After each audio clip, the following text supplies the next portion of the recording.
Benjamin, what's up? Hello, can you hear me? Yep. Yeah. So I've heard previously that you explained that the PSA is non-Trinitarian because how can the Son owe a debt to the Father? No, that was only one part of the critique. The critique is manifold. It begins with the notion, first of all, that in classical PSA, the Son has to be damned to take the punishment so that we can get his righteousness. That's Luther, Calvin, John Murray, Charles Hodge. That's the classical Reformation teaching. So if you're a classical Reformation Protestant, you have that problem. But beyond that, it doesn't make sense that the one person of the Godhead could do something against another person of the Godhead because they all share one will. There's one will in the Trinity. That's all classical Trinitarian theology. So how could you have one person damning another or turning his will against another or rejecting another? Furthermore, it would violate the doctrine of perichoresis that the Father and the Son perfectly indwell one another. And the Spirit as well. So when the Father is damning the Son, does that mean that the Father and the Spirit leave the Son and cease to indwell him? This would be to split the Trinity. It's all just completely stupid. It's anti-Trinitarian. And by the way, some of the Protestant reformers actually moved in the direction of anti-Trinitarianism because of some of these issues. So if you want to be consistent with it, it doesn't make any sense. It's retarded. By the way, there's no actions that occur in the Godhead between two persons that aren't triadic. So how could you have a payment between the Father and the Son? And this is probably what you're referring to in terms of what you heard me say. No, I agree with you completely. Also, I just want to have a follow-up question to that.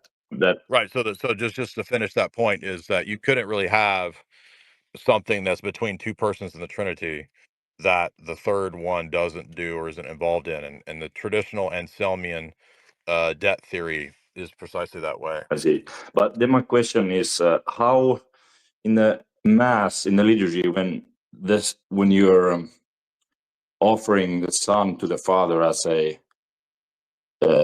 sacrifice, I don't understand it completely, but does that not break the Trinity in the opposite way, or am I completely lost? No, if you get the Palmazonsky book on Orthodox dogmatics, there's a whole chapter on this issue. And there was an 11th century Byzantine synod that solved this dispute for the Orthodox. And the issue is that the Son is offering in the person of the priest in the liturgy. He's offering his humanity to the Father in the Spirit. So even the offering of the Son is triadic, and that's why we say in the liturgy, "Thine own of thine own we offer unto thee." So it's the humanity that is being offered to the Father in the Spirit, and it's a sacrifice of love. Hold on one second.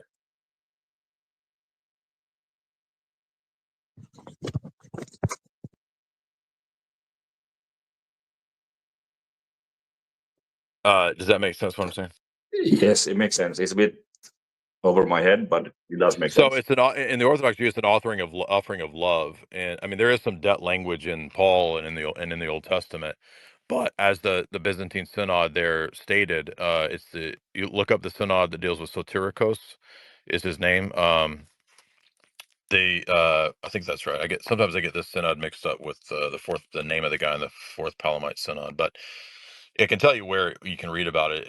There's a chapter on it, a section on it in the Pomazonsky Orthodox Dogmatics book. But yeah, the deacon in the 11th century was having an issue with this, and so they had a big controversy and synod over it.